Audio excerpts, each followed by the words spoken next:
Hola, ¿qué tal? Buenas tardes, amigos. Vamos a pedir desde ya la presencia del Espíritu Santo en esta tarde, ¿sí? Espíritu Santo, te pedimos tu auxilio, te pedimos todo lo que necesitamos, tu paz, Señor, para que vengas y nos llenes de tu amor, de tu misericordia. Bienvenido, Espíritu Santo. Mamá María, te damos la mano para que vos también nos guíes y nos lleve cada vez más hacia Jesús. En el nombre del Padre, del Hijo, del Espíritu Santo. Amén. No sé si te acordás, pero en el último video yo te había comentado que íbamos a hacer una clasificación que iba a surgir de 1 Corintios 12, 8 al 10. ¿Sí? Bueno, vamos a empezar con la primera parte de esa clasificación, que son los carismas de saber o conocer. Dentro de esta parte van a ingresar, por ejemplo, los carismas de discernimiento en el espíritu, palabra de conocimiento, ciencia y palabra de sabiduría. El discernimiento en el espíritu, ¿qué es? Es un carisma que nos regala el Espíritu Santo para saber reconocer cuál es el origen de determinadas palabras o hechos, ¿sí? Es decir, si vienen de Dios, del deseo del hombre o si son del demonio, si son producto del demonio. Este carisma es fundamental para los líderes de la comunidad, ¿sí? Y surge a través de una necesidad. ¿Cómo podemos poner en práctica este carisma? Bueno, para que este carisma crezca, tenemos que estar muy asiduos a la palabra de Dios. Siempre leer la palabra de Dios, ¿sí? Porque es una regla básica que nos muestra cuál es el querer de Dios, ¿sí? Cuál es el deseo de Dios. También nos puede ayudar la vida de los santos, el magisterio de la iglesia, la tradición, la oración personal, el encuentro con Jesús. Estando con Jesús siempre hay muchas cosas que salen a la luz, ¿sí? Que Él nos muestra. Jesús jamás nos miente, así que estar cada vez más íntimo con Él también nos puede ayudar. Y pedirle al Espíritu Santo que nos dé esas ganas de estar al servicio de los demás, ¿sí? Porque justamente los carismas, como habíamos dicho, tienen sentido porque ayudan a la comunidad, ayudan al otro, ¿sí? Este carisma de discernimiento, ¿cómo lo pongo en práctica? Sucede algo y yo tengo que discernir, ¿sí? Entonces, lo básico es preguntar en oración si esto viene de Dios, si es un querer de Dios, si es del deseo humano, de algo humano, o si viene del demonio. Pero tenemos que tener en cuenta algo muy importante, que no tenemos que inclinarnos a ver en todo el mal, ¿sí? Y tenemos que estar siempre de la mano de la prudencia, ser muy prudentes, ¿sí? Realmente preguntarse si lo que Dios, el Espíritu Santo, me está revelando, cómo lo tengo que decir, si lo tengo que decir, en qué momento, ¿sí? Si es necesario. Esto es muy importante, tener el acompañamiento de un sacerdote, de un director espiritual. Y un santo que tuvo este carisma es San Ignacio de Loyola. Él, de algún modo, nos ayuda a que este carisma crezca. ¿Por qué? Porque en algunas de sus reglas él nos explica qué son los sentimientos que tenemos en el corazón, que son de consolación y desolación. Y él describe, los sentimientos de consolación son propios de un alma, de una persona que está llena de la presencia de Dios. Y esa persona que está llena de la presencia de Dios tiene buenos sentimientos, es decir, tiene paz, tiene mansedumbre, tiene amor. Todas esas son cosas que son productos, frutos del Espíritu Santo, ¿sí?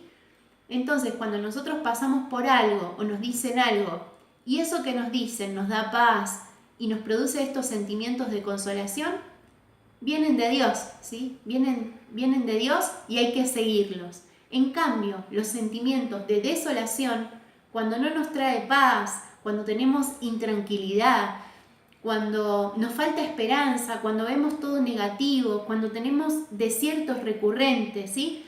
Todo esto no viene de Dios. Y para combatirlos nos da algunas cosas muy prácticas, ¿sí? Las obras de caridad, ser perseverantes en la oración, ¿sí?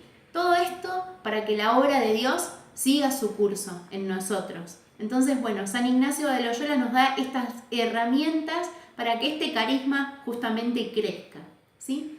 Y bueno, ahora vamos a seguir con lo que es la palabra de conocimiento o ciencia, ¿sí? También se la denomina ciencia. Esta palabra de conocimiento es aquella que nos muestra qué es lo que está sucediendo, ¿sí? ¿Cuál es la obra de Dios? ¿Qué es lo que Dios está haciendo en una persona? Y lo podemos encontrar o lo podemos identificar cuando, por ejemplo, hay personas que oran por sanación o están en grupos de intercesión y producto de esa oración que realizan, dice, por ejemplo, un sacerdote cuando dice, hay una persona que está sintiendo un calor en los ojos y es Jesús el que está sanando, por ejemplo, ¿sí? Esa es una palabra de conocimiento. Una persona que tuvo este carisma es el padre Emiliano Tardif, ¿sí? Que muchos lo conocemos, sabemos de sus obras. Y el padre Emiliano Tardif nos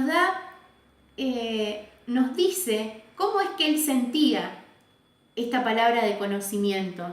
Él dice que es una emoción en el corazón tan fuerte, que lo tiene que decir. A medida que el mensaje de Dios llegaba a su mente, a su corazón, él la iba diciendo. Pero era tan fuerte que la tenía que decir sí o sí. Y una vez que emitía el mensaje de Dios, llegaba paz a su corazón. O sea que es algo tan fuerte que uno siente dentro de uno que lo tiene que decir, ¿sí? Es un mensaje directo de Dios, producto de un regalo del Espíritu Santo. Y yo me preguntaba, ¿no? Y también he tenido un poco de experiencia de esto. Cuando Dios nos revela algo que no es propio del conocimiento humano, no es propio del raciocinio, a veces tenemos miedo. ¿Por qué? Porque el Espíritu Santo nos revela algo que está sucediendo, pero a nosotros nos puede venir miedo, temor. ¿Qué pasa si yo digo esto que Dios me está diciendo y no sucede? Entonces, por ejemplo, alguien me llega al corazón o al intelecto que alguien se está sanando de determinada situación o de determinada enfermedad, ¿sí? Me agarra temor. ¿Por qué? Porque esto que está sucediendo, si lo digo y no pasa, ¿qué va a pasar? ¿Qué va a pensar la gente? Eso no es de Dios. Si la emoción es tan fuerte, uno lo tiene que decir. Uno lo tiene que decir por fe, ¿sí? Y soltándose a los brazos de Dios. Y esa palabra de conocimiento después puede que sea confirmada. Y este carisma va a ser confirmado, ¿sí? La persona te dice, me sané de algo que científicamente no se podía. Me sané de SIDA, me sané de cáncer, me sané de una ceguera. Y eso se confirmó, ¿sí? Entonces el carisma es verdadero. También puede pasar que no se confirme en el momento, que se tenga que esperar determinado tiempo hasta que eso surja o se descubra la sanación, ¿sí? Bueno, este carisma en realidad tiene que ser confirmado. Cuando uno da palabras de conocimiento, lo mejor para saber si este carisma es válido es que se confirme, justamente, ¿sí? Y podemos dar también como ejemplo cuando Jesús se encuentra con la samaritana y le dice, bueno, que venga tu marido. Y la mujer le dice, no, yo no tengo marido. Y Jesús le dice, claro, porque tuviste tantos y todos se murieron, ¿sí? Entonces Jesús tiene este carisma porque conoce la historia de esa mujer, ¿sí? Ese es un ejemplo propio de Jesús. Y ahora vamos a pasar a la palabra de sabiduría. ¿Qué es la palabra de sabiduría?